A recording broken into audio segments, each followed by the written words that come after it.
Dexter Original Sin and Silo both come out on the same day? Oh, my Friday just got a hell of a lot busier.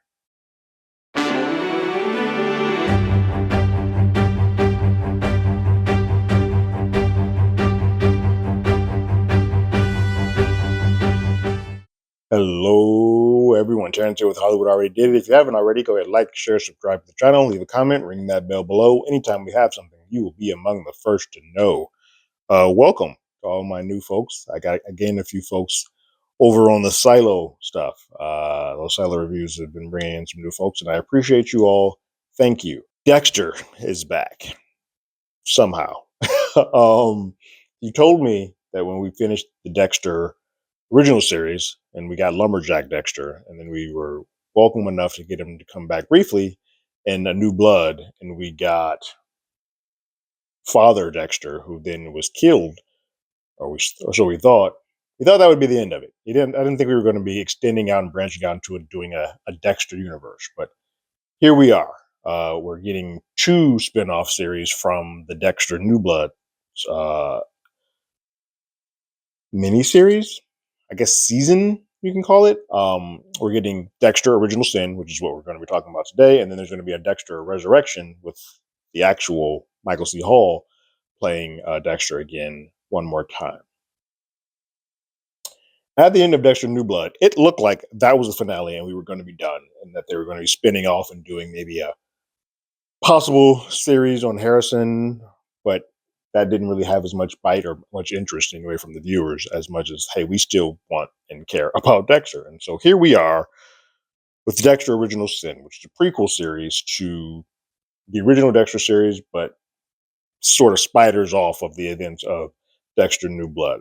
Start off with the cast before we get into the actual episode. I think, for the most part, I enjoy all of the cast members that are sort of the one-to-ones to the original series counterparts. Patrick Gibson playing Dexter, he's nailing it. I think the actor who's playing Batista and Masuka all seem to be, so far from the little bits that we see, are embodying those characters as the best that they can. We don't see LaGuardia in this episode, so I have nothing to really judge Christina Milian off of yet. But I think the biggest two sort of question marks, because they're going to be carrying a lot of the series outside of Patrick Gibson, as long as he's doing what he's been doing. But it would be Molly Brown as Deb and Christian Slater as Harry Morgan. I think just on optics, neither of them sort of look like a one-to-one, whereas everybody else seems like it comes like a direct match. I would say immediately after watching this episode, I have no more qualms about Molly as Deb. She is Deb. She embodies Deb. She feels like that's who Deb would be in the 90s. I'll hold my thoughts about Harry as sort of we go along, but I would say yes. I think that James Remar there's a different cadence, gravitas that sort of happens with James compared to Christian that upon originally seeing you don't get.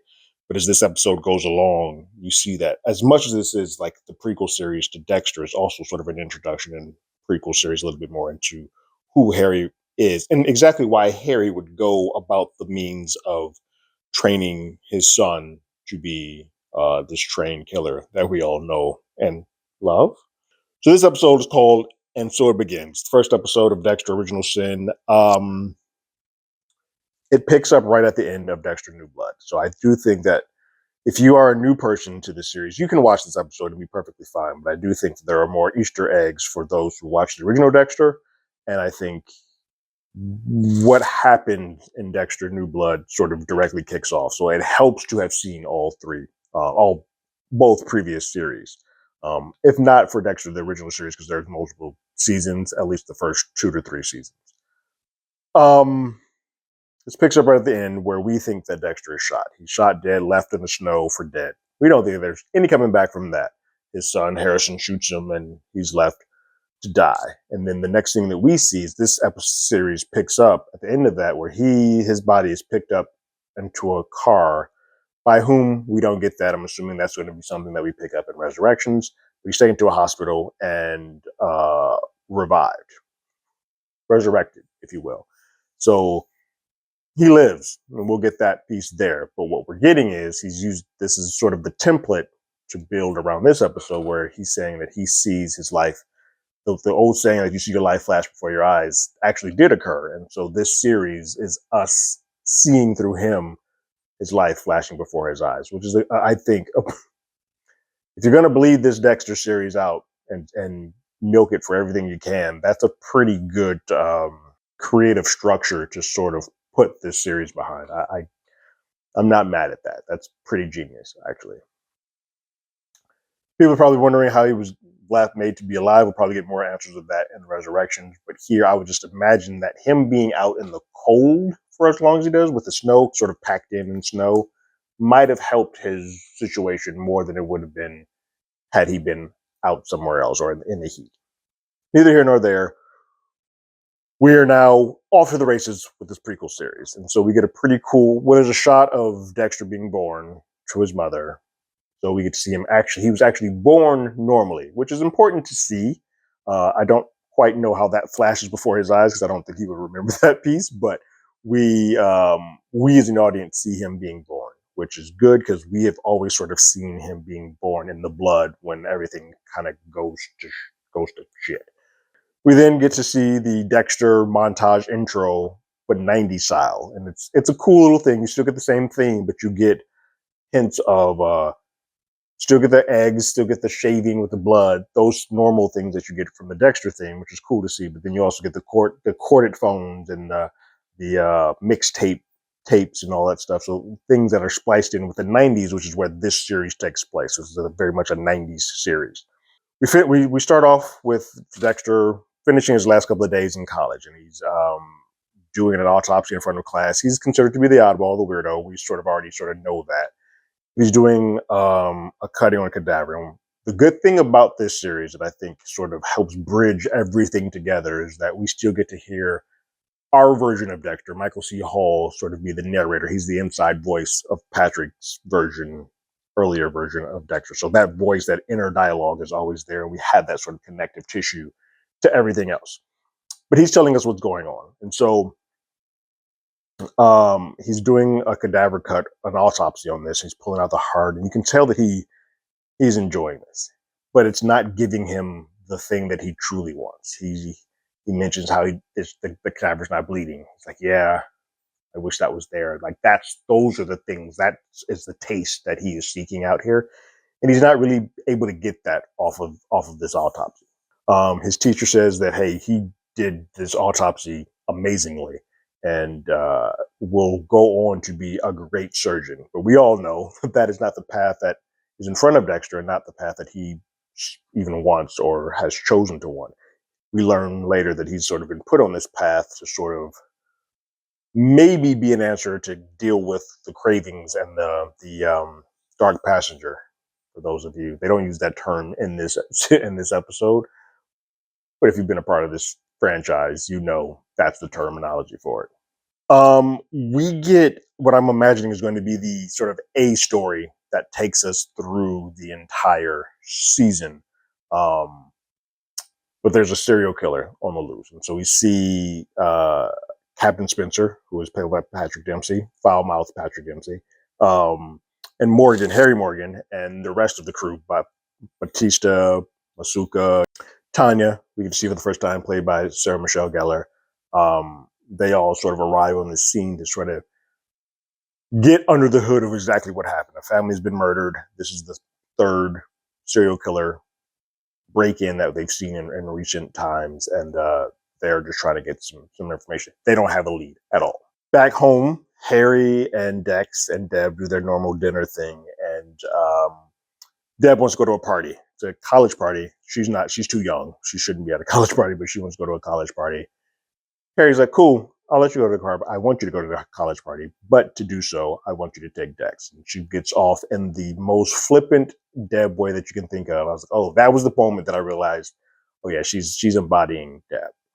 She feels like her brother is a burden to her, and just letting the world know how much of an angst that is, because he's an oddball. When she goes away, Harry then checks in with Dex just to see, hey, how did the autopsy, how did the school go, how did everything go? And that's when Dex says, hey, this isn't working. Like, I know you wanted me on this path towards medical and doing this and getting my med school and going to a residency, but this isn't satiating the hunger that I have as a dark passenger. Like, I need the blood, I need the kill, I need to do that. This isn't doing that because these folks are already dead. Like, it's not a 1-to-1. Harry says, just stick with it. Like, we'll figure out something to stick with it. Go to the med school, do your residency, and then that'll buy us some time to figure out what the next plan is to sort of give you the things you need to sort of quench that thirst for that bloodthirst you have. We then see Dexter at a job fair on campus. Masuka is having a job fair, a booth there where he has some crime scene photos that he has. I feel like the booth for him is not so much there to get new crime folks or people who are interested in crime. He's just there using it as a chick magnet. He wants to get women. But it's a weird thing to juxtapose that. It just shows you how he is. Like, he's such a weirdo. He's such into this business that he doesn't realize how weird and off-putting forensics is to the average girl. But he's shooting his shot, and he kind of tells Dex to shoot. He's like, "You're cockblocking me, man. I can't get anything here." But Dex sort of shows his interest in, like, wait a minute, that looks pretty cool. Like, this blood spatter, he gets it immediately. Starts looking at the blood. It just clicks to him. But he gives him a moment where he says, "Hey, these two photos, are they from the same crime scene?" He's like, "No." It's like, he gives him ideas of maybe they're related. So he's like, "No, they're not. Move out the way. You're in my way." Continuing in the A story of the crime, the big serial killer of the season, um, Captain Spencer is laying into his team. And when he lays into his team, they're all like, "Yes, Captain, yes, Captain." Tanya comes in, Sarah Michelle Gellar, as she's the lead of the forensics team, and she's like, "Well, we took some prints off the remote control that was turned off, that turned off the VCR at the scene, and we got 4 prints. 3 of these don't match. One of them does. Height, shoe size, everything sort of fits. And they call in SWAT to go get this man and apprehend him, and they do so. So they think they've got their guy. I think how easy this is and how we don't hear about that anymore in this particular episode lets us know that that's not the guy and that they're going to have to do some more research because these kills are going to still happen even with this guy in custody. I think this is a fascinating piece of this episode is that Dexter has a Penthouse magazine, but inside of the Penthouse magazine, so normally that would be what 20-year-old guys are looking at. Like, I'm looking at, especially a person who's never really been with a woman. That's what you're looking at. But for him to hide his urges, because that seems normal to everybody outside the world, like, yeah, a person would have a penthouse, but inside that magazine are clippings of serial killer stuff. He has Bundy and all that stuff sort of taped inside. And that's what he's a virgin to as well. We learn in this that he has not done his first kill yet. He's not killed anyone yet. But he wants to. And sort of for him, where a normal boy at 20 would be looking at boobs, and where Deb sort of catches him and calls him out on it, he's actually looking at, I want to be like these folks. I want to do what these folks have done. And it's a weird way for him to hide his weird odd quirk, in the normalcy of something that is still perverted and perverse in society. There's a cute thing that I hope doesn't happen too much in this series, a little bit tongue-in-cheek of future stuff, but he mentions in his inner dialogue that maybe one day I'll have a nickname like these other folks, which he eventually gets. For those who have not seen the first season, spoilers, he sort of becomes known as the Bay Harbor Butcher, which leads into a whole bunch of other things. It's fine on a one-off there because that still fits into the line of him sort of wanting to be like everyone else, like wanting to aspire to that. I just hope we don't get to a point where we're like LaGuerta meets Deb and says something random like, "Oh, you're going to be the death of me one day." Like, I don't want that because that gets a little too corny. So after we get the book thing, Deb grabs Dex and takes him to the party. This is sort of when we get the bonding of who Deb and Dex and their relationship truly are. She is the wild child, which if you're a fan of the series, the original series, you know that. Drunk, high, cursing like a sailor. But she gets to the party and just leaves Dex. Like, "Look, I don't want to see you for the next 2 hours until I'm drunk as hell and you have to drive me home." Dex like, "Okay, cool." Dex is told to go there by Harry to sort of just fit in and be normal. He's like, "Hey, I want you to go normal, go do normal things that normal kids do." And when Dex is there, he's observing all these kids. He's like, "Is this what Harry wants me to do? Like, this doesn't seem normal. Like, this place is disgusting. There's nothing but alcohol. There's nothing but drugs. And these random women keep trying to stick their tongue down my throat and touch my penis. Like, I don't want any parts of this. Like, this is nuts. For him, I think he says it feels unsanitary. Like, what is this? When he's getting up and getting basically assaulted by a girl, Deb's friend comes down and is like, "Hey, Dex, your sister Deb is in a room upstairs, and the guy got her super drunk, got her super wasted, is now trying to take advantage of the door's locked." And Dex is like, "Which room?" And he goes up there to go save his sister. He busts the door down, and Deb is in a bad way. She's completely drunk, half her shirt's half open, her bra's showing, and this guy's pants down, about to sexually assault Deb. Dex grabs him, throws him down the steps, and just beats the crap out of him, like putting wrestling moves on. Like, he is giving this guy the business to the point once he sees the blood, he goes into a different zone. The bloodlust starts coming in, and there's a knife on the table next to him. He's thinking about reaching for it. And then this, mind you, there are kids everywhere, so he's urging to do this in front of everyone, which goes against, I think, the code that Harry has sort of placed in front of him. But because he hasn't done it, because this is all new to him, he feels this for him feels like I'm going to do this. Luckily for him, Deb stops him. Deb knocks him over, stops him. Originally cuts him out because she feels like, "Hey, you're embarrassing me. Like, we got kicked out of this party and you're embarrassing me." She calms down once she realizes that Dex saved her. Dex tells her, like, "Hey, you were in a bad way. Your clothes were off. This guy was doing this." And she immediately asks, like, "Well, did he?" And he's like, "No, I stopped it." At that point, I think, even in her drunkenness, she realized that he was protecting me. I appreciate him. She then starts vomiting and in the most Deb ways, like, "Come hold my hair back while I'm throwing up. Let's gonna protect me. Let's keep this train going." They try to head back home, try to be quiet, but Harry's awake. He's not really getting any sleep when his kids are not home. He needs them both to be home and safe before he can kind of get any rest. In that is when we learn that Harry's first son, Harry Jr., died while under the watch of Harry. Well, he was like watching sports and watching games.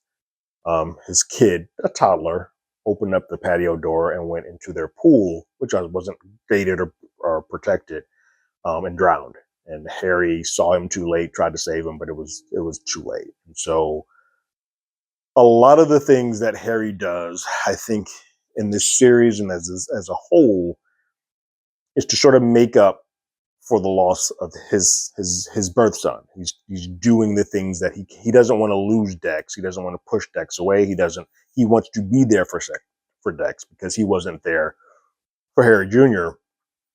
He wants to be there for Dex and get him prepped in the way that he best can, even if that is not on the most up and up ways. He just wants to give him the tools to make him be prepared for whatever it is that he's going to do in the world. And sometimes he is so torn about how he handled and dealt with Harry Jr. that he is overcompensating with the leniency of just common sense and what should be right and wrong with Dexter. The next day, Harry and Dex go out to hunt as they normal do, and this is another thing that Harry sort of has in place to calm and curb some of Dexter's urges. Like, he's well aware of what Dexter is and wants to do. And so this is another, in addition to med school and going to go to residency, he thinks these hunts are also an option. And Dexter's like, "No, killing an animal is not the same as killing a human. Like, that's what I want to do. That's what I need to do." Harry lets him know, like, well, once you kill, that can't be undone. Like, once you cross that line, you can't come back from it. And Dex like, "Well, I almost did it last night." And he tells him about the story. He tries not to throw Deb under the bus about how it happened. But Harry's like, I know she was drunk. And he's like, "Well, there was a guy who was trying to take advantage of her. I stopped him. And I was beating the crap out of him. And there was a knife there in front of everybody. And I wanted to do it. I wanted to do it so bad. And I was about to." And he's like, "Well, what stops you?" "Deb did." It's at that point that Harry has a heart attack. Now, it is clear to me then that between bad eating, one thing, smoking, drinking, the job. But I would imagine that clearly, if you're having a heart attack in this moment, perhaps the thought of having your son be a murderer or a serial killer is causing more stress and harm than you need to take on. And so it's clear that Harry is having this battle of like, I want to give this kid this leash because I didn't have that ability to have that relationship with Harry Jr., but at what cost to his own health and safety? So we get to the hospital. It's a heart attack. The doctor's telling him like you need to give up smoking, you need to give up bad food, stress. Deb's freaking out. Deb's like, yeah, that all makes sense. She's writing notes down because she's trying to care about her father and figure out what to do next. Dex is doing his normal. I don't emote. This isn't something that I do, but I do care about Harry. Like he is my father, and I do care about Deb, my sister. But emotion is not a grandstanding thing that Dexter does. If you're new to the series, he don't emote the same way that everybody else does. They go back home. Dex and Deb go back home, try to do their normal dinner thing, but it just doesn't work. Deb's freaking out. Deb's trying to talk about like cleaning out the kitchen and making him eat better, healthier. Dex tries to console Deb, but it's in the way that Dex can, and it's just not enough for Deb in this moment.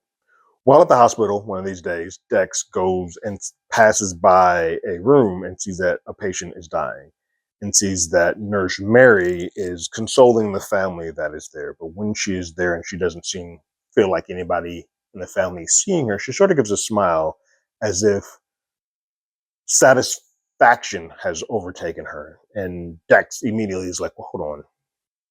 I know that look. Like I'm aware of what that look is and what that feeling is she has. She might be like me. And this is sort of when we start seeing Dex, for those of you who are new to this, Dexter typically has to go through a couple of rules to make sure that anybody he sort of claims to be a bad person that he's going to kill, they have to follow a certain criteria. And he has to sort of make sure and validate that, yes, 100% this person is bad. So Dex sees Nurse Mary reading a newspaper. She throws it away. He gets the newspaper and he opens it up and sees that like a clipping, is missing. It's an obituary missing. He can't see what it is. So he goes and buys a paper of the same day to see what that missing piece is, and it says V. Sinclair, which was the name that was being removed from the room of the person that passed. So he puts together that she wants to save these articles as sort of a momentum, a trophy for any of her and all of her kills, which basically any serial killer does. So he checks off another box for him. They're like, yeah, she's not on the up and up. So Dex asks Nurse Mary, like, why isn't Harry getting any better? Like, what you're giving him should improve him, correct? And she blows smoke up his butt. It's like, it's too complicated. But he's like, yo, I'm a med student. Like, you can tell me what's going on.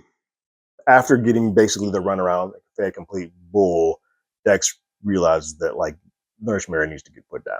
So he continues. He follows her to her office, kind of persuades her a little bit. She goes off, and he gets a moment to open up her cabinet, and he finds another thing that sort of checks off a box: her actual trophy book, and like all the people that she has taken an obituary from, are people that she has claimed the life of. So he takes a drug, one of the empty vials that she throws away, discards. She takes that to his med lab back on his campus to try to see exactly what's being administered. His teacher's there, helps him out a little bit, and says like, yeah, that's a high potassium something cocktail that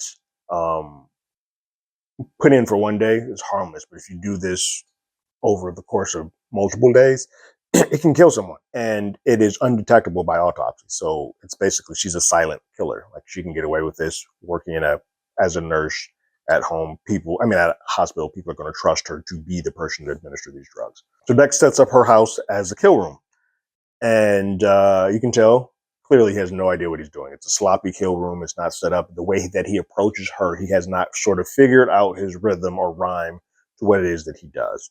So he's not quite there where he can paralyze, where he's set to paralyze people yet. He'll learn that probably somewhere in this season. But they tussle a little bit. But he gets the better of her because she's an older woman while he's a young, spry 20-year-old. And she's on his table, if you will, his table, and his first victim is there. So it's Nurse Mary. I think he even has things like my first time is with an older woman, which is a great play on words because it sounds like it's sexual, almost like using the penthouse term again. Sounds like it's sexual, but it's a play on his urges. Like, oh, my first time was with an older woman. And it's like they say, you never forget your first kill, your first time. He talks to her a little bit, like he does most victims, just to sort of let them know, like, hey, I'm aware, I got your trophy book. And then he puts his hand on her heart, and he can feel her heart beating. And it's the first time that I think he felt a human in fear, and him sort of being the person that's in control of that fear. I think it's important to note that while this is happening, Dex had sort of made a promise to Deb that he was going to be there at her volleyball game because Harry couldn't be because he was in the hospital. And Deb looked like she was genuinely kind of happy that her brother would do that for her. And so she does what he asked him to, put her jacket by a aisle seat for him. She's playing the game. She's doing well in the game, but Dex isn't there because Dex is making sure that their dad stays alive. I didn't say this, but it's also important to note that before Dex felt fully comfortable taking and doing this move, he had to go to Harry and tell him what was going on. He had to get the okay from Harry. He would not have done this had Harry not given the okay. So he tells Harry, like, hey, she's administering a drug that is keeping you sick and killing you. So at that point, Harry's like, well, have her stop. And then he sort of gives the nod, like, do what you got to do. Get her off there. So he would not have moved forward with this had that not happened. And so Dex, after he has his heart on her hand, he's feeling it, and then he kills her. And then he takes her body whole. That's important for those of you who are Dexter fans. Takes her body whole and takes it to the alligator swamp and feeds it to the alligator. The alligator chews up on it and takes it. He does keep trophy of 2 earrings, which in the over voice that he says winds up being a terrible thing. It gets him into trouble. We don't see why it does in this episode. I'm sure we will.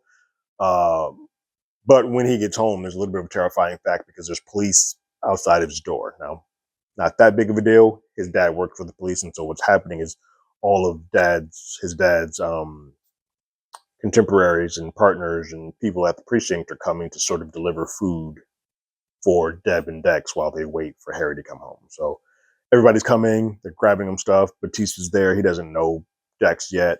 But then Tanya and Masuka show up.